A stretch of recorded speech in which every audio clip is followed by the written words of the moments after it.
안녕하세요. 6월 셋째 주 주일 설교는 잠언 28장 18절로 23절 말씀 보시겠습니다.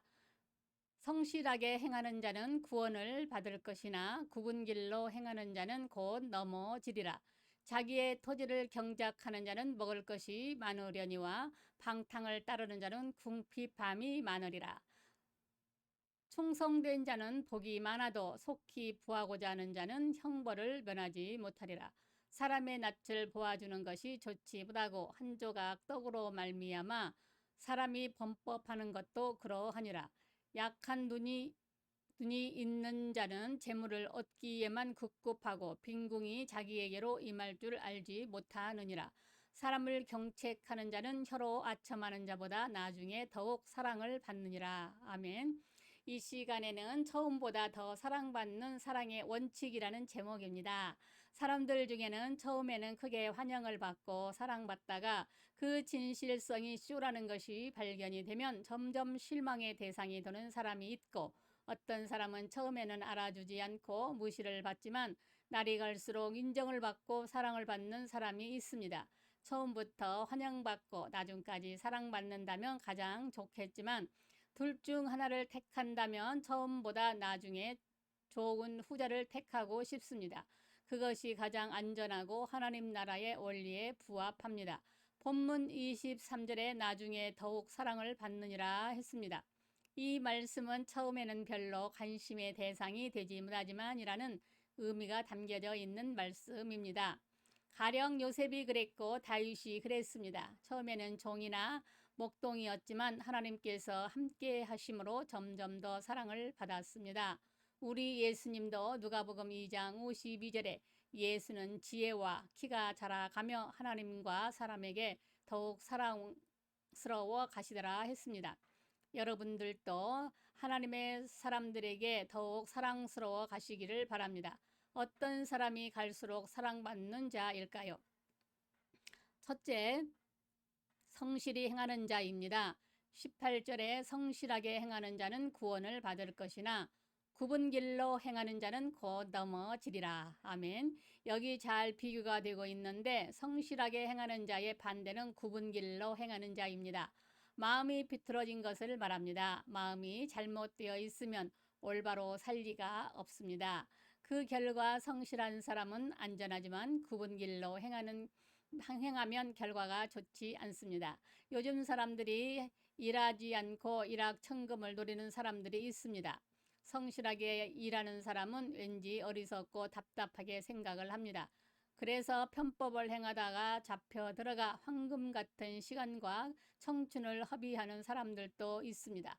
우리 신앙생활도 성실하게 해야 합니다. 성경의 위대한 신앙생활들은 모두 부지런했습니다. 하나님 섬기는데 성실하지 않으면 영적 생활을 이루어 나갈 수 없고 위대한 신앙인이 될 수 없습니다. 그래서 신앙생활의 첫째는 성실입니다. 다니엘도 조서에 왕의 도장이 찍힌 것을 알고도 자기 집에 들어가서는 윗방에 올라가 예루살렘으로 향한 창문을 열고 전에 하던 대로 하루 3번씩 무릎을 꿇고 기도와 감사를 드렸습니다. 사자굴도 왕의 특명도 그 거룩한 고집을 꺾지 못했습니다. 욥도 욥기 23장 12절에 내가 그의 입술의 명령을 어기지 아니하고 정한 음식보다 그의 입의 말씀을 귀히 여겼도다 했습니다. 감리교 존 웨슬레에 의해서 옥스퍼드 대학의 시작이 될 때 사람들은 그들을 가리켜 메도디스트라 불렀습니다. 메도디스트란 규칙 준수주의자를 가리킵니다. 그들은 시간을 정해서 모여 예배하고 금식기도, 성경은 물론 사랑을 실천하고 사회봉사 등을 위해 엄격한 규칙 아래 생활을 하였습니다. 그 때문에 주의 학생들로부터 메도디스트라는 별명을 얻고 조롱당하기도 했지만 놀랍게도 성령의 뜨거운 불길이 그들에게 일어나기 시작했습니다. 이걸 모르니까 여기저기 기웃거리지 이것을 알면 하나님을 경외하는 생활을 착실히 하게 됩니다. 이것이 진짜 신앙의 무엇인지 깨달은 사람입니다. 그래서 성경은 게으르지 말고 열심히 품고 주를 섬기라고 말씀을 합니다. 두 번째, 신앙에 꿈이 있을 때 더욱 사랑받습니다. 19절에 자기의 토지를 경작하는 자는 먹을 것이 많으려니와 방탕을 따르는 자는 궁핍함이 많으리라. 이 구절에서 방탕을 따르는 자란 술 먹고 노름하고 음행도 가르치지만 원문의 의미는 환상을 쫓는 자, 즉 판타지를 쫓는 자를 말합니다. 이 말씀을 앞부분과 관련하여 생각하면 토지를 경작하는 것이 더욱 확실한 꿈이라는 것입니다. 땅은 거짓말하지 않기 때문입니다. 땅을 에덴 동산처럼 가꿀 수 있다면 땅은 무한한 잠재력을 가지고 있습니다. 성도는 하나님이 주신 거룩한 비전을 가져야만 판타지, 즉 허황된 꿈을 가져서는 안 됩니다. 진짜 비전은 예수 안에 있습니다. 예수님의 장성한 분량에 이르는 것입니다. 타인의 신앙을 부러워하지 말고 자기 믿음을 열심히 가꾸시기 바랍니다. 믿음 좋은 건 누가 시기하지 않습니다. 하나님과 사람에게 사랑을 받습니다. 그래서 잠언 4장 18절에 의인의 길은 돋는 햇살 같아서 크게 빛나 한낮의 광명이 이른다고 했습니다. 그리고 시작은 미약하지만 나중은 창대하리라 했습니다. 그러므로 우리 마음에 심겨진 겨자씨만한 믿음이라고 낙심하지 말고 마음의 땅부터 가꾸시기 바랍니다. 하나님의 말씀을 기쁨으로 받고 그 복음적인 삶을 인내로서 실천을 하면 옥토와 같이 30배, 60배, 100배로 받게 됩니다. 세 번째, 열심히 충성하시면 사랑을 받습니다. 20절에 충성된 자는 복이 많아도 속히 부하고자 하는 자는 형벌을 면하지 못하리라. 이 구절에서 충성된 자란 정의롭고 바른 사람을 뜻합니다. 바르게 돈을 벌어야지 투기와 편법으로 벌어서는 안 됩니다. 지금 이웃나라 경제가 무너지고 있는데 그렇게 된 것은 정도를 걷지 않아서입니다.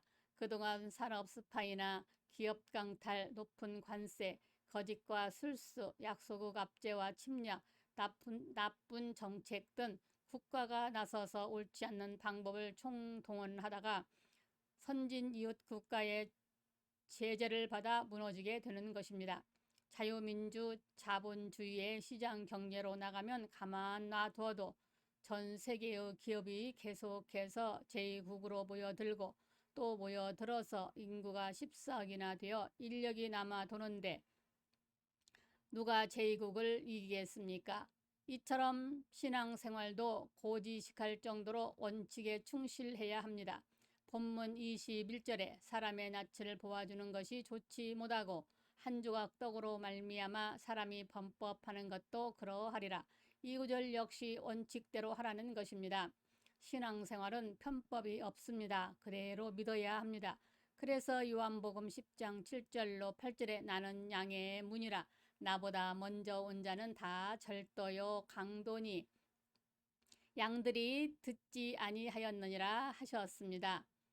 네 번째, 경계를 알고 받아들이는 사람이 사랑을 받습니다. 23절에 사람의 경책하는 자는 혀로 아첨하는 자보다 나중에 더욱 사랑받느니라. 이 구절에서 경책한다는 것은 꾸짖는다는 것입니다. 비판이 다 잘못은 아닙니다. 사랑이 없는 비판이 잘못이지 사랑하는 마음으로 잘 되라고 하는 책망은 좋은 것입니다.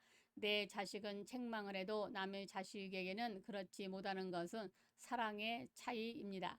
그런데 혀로 아첨하며 듣기 좋은 말을 하는 자보다 책망하는 자가 나중에 더 사랑을 받습니다. 칭찬도 하시기 바랍니다. 반면 잘못된 칭찬은 잘못하게 합니다. 이처럼 하나님께서 우리를 책망하실 때 빨리 깨달아야 합니다. 그래서 욥기 7장 17절로 18절에 사람이 무엇이기에 주께서 그를 크게 만드사 그에게 마음을 두시고 아침마다 건징하시며 순간마다 단련하시나이까 했습니다. 바울도 콕콕 찌르는 사단의 사자를 없애달라고 3번이나 기도를 했는데 고린도후서 12장 9절에 나에게 이르기를 내 은혜가 내게 족하도다. 이는 내 능력이 약한 데서부터 온전하여 짐이라 하신지라.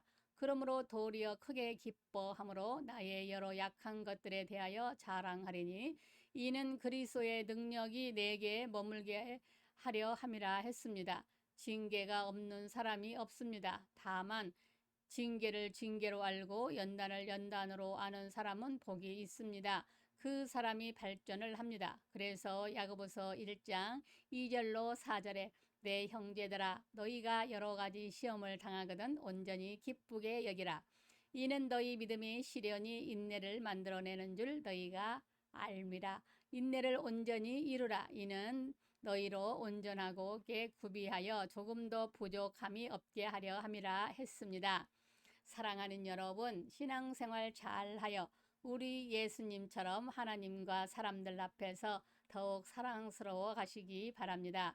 그러기 위해서 신앙생활을 성실하게 합시다.